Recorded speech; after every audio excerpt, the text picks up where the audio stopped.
राजस्थान में 10वीं बोर्ड की परीक्षाएं शुरू हो चुकी हैं, जहां पर 12वीं बोर्ड की परीक्षाएं पहले ही शुरू हो चुकी थी और अब 10वीं बोर्ड की परीक्षाएं भी शुरू हो गई है।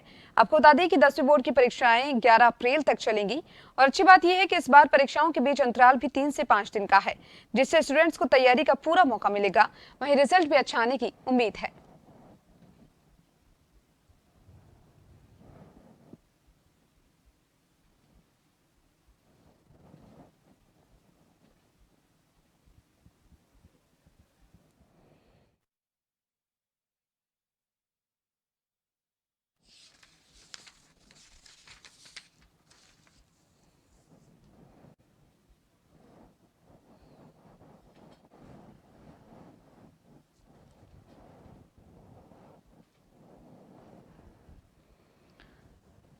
राजस्थान में 10वीं बोर्ड की परीक्षाएं शुरू हो चुकी हैं। 12वीं बोर्ड की परीक्षाएं पहले ही शुरू हो चुकी थी और इस बार परीक्षा में 2 से 3 दिन का गैप रखा गया है, जिससे स्टूडेंट्स को तैयारी करने का पूरा मौका मिलेगा और रिजल्ट भी अच्छा आने की उम्मीद है।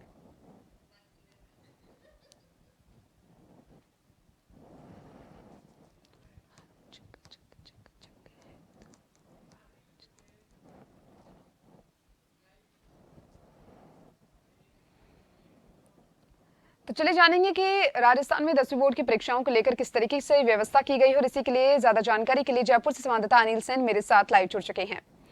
अनिल, राजस्थान में 10वीं बोर्ड की परीक्षाएं शुरू हो चुकी है, 12वीं बोर्ड की परीक्षाएं पहले ही शुरू हो चुकी थी। अगर हम सेंटर्स की बात करें तो किस तरीके से व्यवस्थाएं वहां पर की गई है, आपसे जानना चाहेंगे।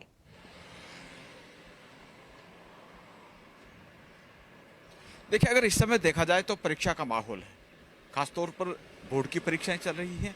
हाल ही में सीबीएसई की परीक्षा चल रही थी और हम देख रहे हैं कि 11th और 9th की जो कक्षाओं की परीक्षाएं वो भी यहाँ पर चल रही हैं। छोटी कक्षाओं के एग्जाम भी स्कूल स्तर पर जो समान परीक्षा पात्रता के आधार पर ली जाती है, उन परीक्षाओं को भी स्कूल स्तर पर कराया जा रहा है। जैसे में स्टूडेंट के लिए ये जो समय है वो परीक्षा के माहौल का टाइम है और खासतौर से बोर्ड परीक्षा को देख लिया जाए। हमने देखा था कि 9 मार्च से 12वीं की परीक्षा शुरू हुई और आज से 10वीं बोर्ड की परीक्षाएं शुरू हुई है। हालांकि परीक्षा सेंटर पर जब स्टूडेंट पहुंच रहे थे, चेहरे पर किसी स्टूडेंट के चेहरे पर खुशी नज़र आ रही थी तो किसी स्टूडेंट के चेहरे पर कुछ तनाव की स्थिति देखी जा रही थी।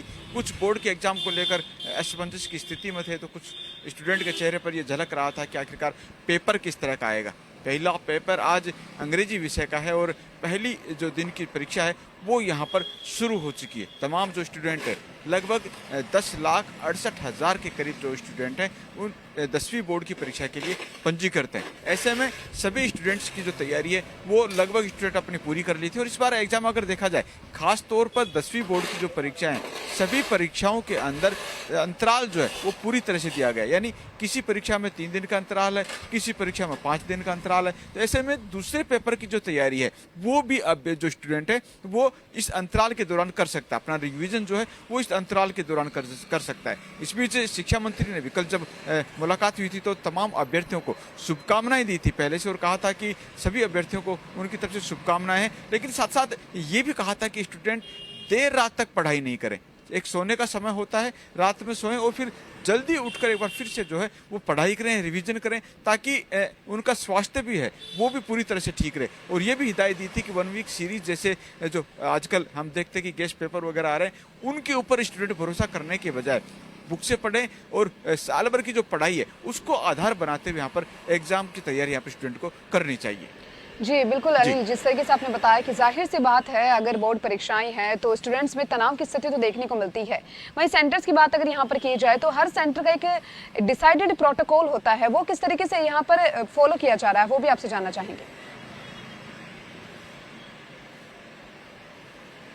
देखिए, इंतजाम की जहाँ तक बात करें, बोर्ड ने पहले से ही 10वीं बोर्ड की परीक्षाओं को लेकर सेंटर्स के इंतजाम किए थे और इस इंतजाम के साथ साथ सिक्योरिटी किस तरह से रहेगी, पेपर किस तरह से दिया जाएगा, पेपर वितरण से पहले जो स्टूडेंट है वो अगर एंट्री लेता है तो उसकी चेकिंग पॉइंट वहाँ पर लगाए गए हैं, सभी को जांच करके अंदर प्रवेश दिया जा रहा है। और इसके साथ साथ संवेदनशील और अति संवेदनशील जो परीक्षा सेंटर हैं, अक्सर ये देखा जाता रहा है कि वहाँ पर विशेष व्यवस्थाएं वहाँ पर की जाती हैं। तो इस बार भी संवेदनशील और अति संवेदनशील जो परीक्षा के सेंटर हैं, विशेष व्यवस्था वहाँ पर की गई है। और इसके साथ साथ औचक निरीक्षण के लिए अगर देखा जाए तो उड़न दस्ते भी वहाँ पर तैयार किए गए हैं। इस उड़न दस्ते के अंदर महिला टीम है वो भी गठित की गई है। तो तमाम इंतजाम जो है वो बोर्ड की ओर से कर दिए गए हैं। आज पहला पेपर है, 12वीं की परीक्षाएं जो है पहले से चल रही थी और 10वीं बोर्ड की जो परीक्षा है वो आज से यहाँ पर शुरू हो गई हैं। तो हमने देखा था कि बोर्ड ने जिस तरह से तैयारी की थी तमाम सेंटर्स के ऊपर, अगर दोनों परीक्षा को देख लिया जाए तो 6000 से अधिक जो परीक्षा सेंटर हैं इन दोनों परीक्षाओं को 10वीं और 12वीं बोर्ड की परीक्षाओं को लेकर बनाए गए हैं। और इस समय बोर्ड की 10वीं और 12वीं की जो है 21 लाख से अधिक जो स्टूडेंट है वो परीक्षा दे रहे हैं। जी, चलिए अनिल, बहुत बहुत शुक्रिया, तमाम जानकारी आपने साझा की। अगर 10वीं बोर्ड की यहाँ पर बात की जाए तो 10वीं बोर्ड की परीक्षाएं शुरू हो चुकी है। सेंटर्स की बात की जाए तो एक निर्धारित जो प्रोटोकॉल होता है वो हर सेंटर यहाँ पर फॉलो करता हुआ दिखाई दे रहा है। 10वीं के साथ साथ बोर्ड की 12वीं की परीक्षाएं पहले ही शुरू हो चुकी है, जहाँ पर 10वीं बोर्ड की परीक्षाएं शुरू होने के साथ ही स्टूडेंट्स को हिदायत दी गई कि वो अच्छी तरीके से परीक्षा की तैयारी करें।